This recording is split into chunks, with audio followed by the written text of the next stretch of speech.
So I may actually be a little bit better at predicting the spot price of silver than I originally thought that I was. And I think many of you know, watching this channel, that I don't attempt to predict the spot price of silver.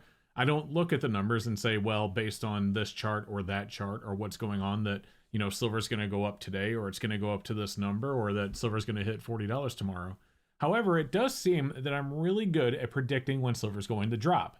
Now, I don't do that by looking at the chart either.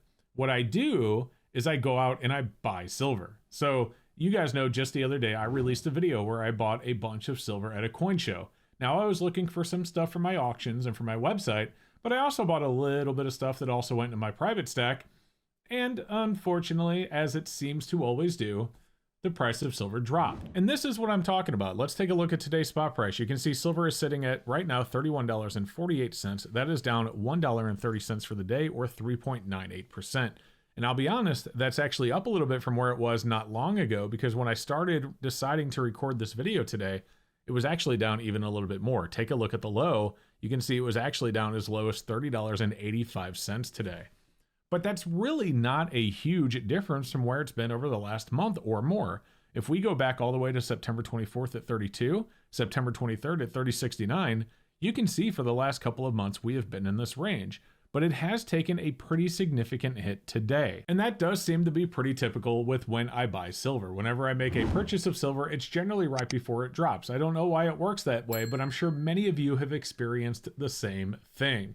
And that's why I always talk about not timing the market. And let's take a look at this comment right here. This is from that video, and this was only 41 minutes ago, and it's kind of what inspired me to record this today. But you can see he says that I will be buying silver at $25 again. I will spend every day trolling all the FOMO stackers who bought silver over 30 and couldn't just stack fiat and wait. Now, of course, if you're a frequent viewer of this channel, and by the way, if you're not, do me a favor and go down below and make sure you're subscribed and hit the like button to share this video with others. But if you're a frequent viewer of this channel, you know that I actually talk about the importance of fiat currency all the time. And I hate to sound like a broken record, but that still holds true.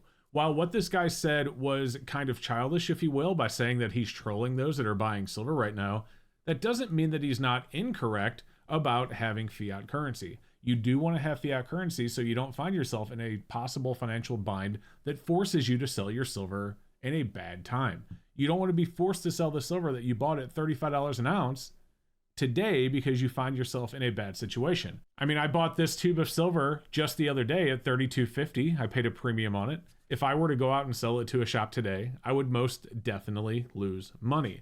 So I don't want to find myself in a situation where I'm forced to do that. But one thing I will never do is do what he did right here. And he says, trolling all the FOMO stackers, and I highlighted that part, who bought silver over 30 and couldn't just stack fiat and wait. I mean, don't get me wrong. I'm not going to sit here and lie to you and say that I wouldn't have waited until it hit 31 to buy if I'd known it was going to go to 31. But at the end of the day, I don't concern myself with the day-to-day moves. I don't concern myself with the fact that silver dropped $1 today. Well, I do, because I do it for a living on this channel. But I don't get up in the morning and then look at my phone and be like, oh my gosh, silver just dropped $2 an ounce today. What am I going to do? I've lost everything. Because whenever I'm holding silver like this, and granted I'm just holding the plastic tube that the silver's in, but whenever I'm holding silver and whenever I'm holding gold, I know that I'm holding real money.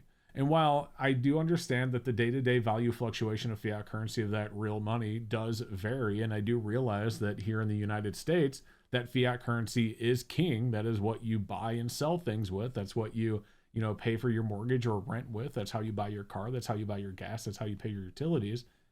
That doesn't mean that I don't believe in this stuff as well. And I believe in the true value of this stuff. And I believe that, honestly, I really do believe that 32.50 is kind of low, and 31 is definitely low, and anything under 30 is way too low for silver. I mean, let's think about silver, and I've said this before, but let's think about silver in the two facets that people look at it as. One, they look at it as a precious metal. Now, of course, silver is a precious metal, but it's a very abundant precious metal. If you look at every precious metal in the spectrum of precious metals, silver is far and away the most abundant. However, it is also, and many people consider it only to be this, but I actually consider it to be both, and I've said this before as well.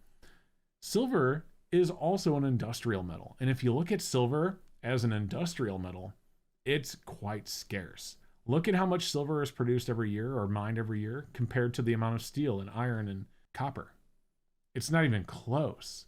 Silver as an industrial metal, especially with the demand on it continuing to increase, is a very scarce metal as an industrial metal. And for that case, I believe that silver can do nothing but go up over time. That doesn't mean that it can't go down for a day or for a month or even for a whole year. But I think ultimately with time, silver will continue and continue and continue to increase in value. And that is something that you cannot say for the US dollar. The US dollar will not continue and continue and continue and continue to increase in value. It will continue to decline in value.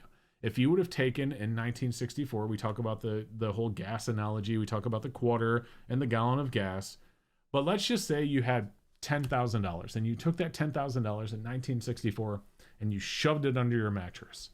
What would that $10,000 be worth today compared to what it was worth back then? Well, back then, $10,000 was a lot. $10,000 would have bought you a brand new car outright, and you would have had plenty of money left over to fuel it for the entire life of the car. And you could have paid some bills and whatever. Back then, $10,000 was a lot of money. Today, while it's still a lot of money, it's nothing compared to what it was back then. And that's easy to see by looking at the CPI inflation calculator from the Bureau of Labor and Statistics. And in fact, I think for a few people that are going to leave this comment, let me do something really quick. There you go. Now it says CPI inflation calculator. And I think a lot of that comes from the fact that many people believe, to be honest, myself included, that inflation numbers that are actually posted by the government are not near as bad as what they actually are. But let's go ahead and see what the CPI would actually say. So let's hit calculator here. $10,000 in 1964 to 2024. $102,039. And that is a lot of money. But how much silver would a $10,000 have bought you in 1964? Well, we can find that out as well. Take a look at spot price in 1964. This is silver prices 60 to 69 here on SD Bullion's website. Let's go to around 64. Now, it's not actually showing us the exact number, but we can look at the chart over here. You can see we're about $1.30 on this line. And that's around where we were in 1964, was about $1.30 an ounce. So if we take $10,000 and divide it, let's just say there was a premium back then of, we'll say 10, 15%. Let's just say it's $1.50 per ounce. We paid a little bit more, obviously, but $1.50 per ounce that we paid for physical silver back then comes out to 6,666 ounces. That is probably not the best number, but it is what it is. Let's just multiply that quickly and get it off the screen. So if we multiply that then by the current price that you can see up at the top here of $31.33, $208,866. So if you would have taken that $10,000 and put it under your mattress in 1964, today it would still be worth $10,000. If you'd put it in the silver, it'd be worth over $200,000 or 20 times more. Now, obviously, there are assets that increased way more than that, but the difference between silver and gold and those other assets is that for a fact, undoubtedly, that silver and gold will never go to zero. Bitcoin, other cryptocurrencies, stocks could all go to zero. Enron happened, many other things have happened in the markets. Crypto has had major crashes, especially in a lot of altcoins. Gold and silver will always maintain value. So you're not maybe going to get, if you want to look at it on a fiat currency level, you're not maybe going to get the return on silver and gold that you would on, say, putting it into something more risky.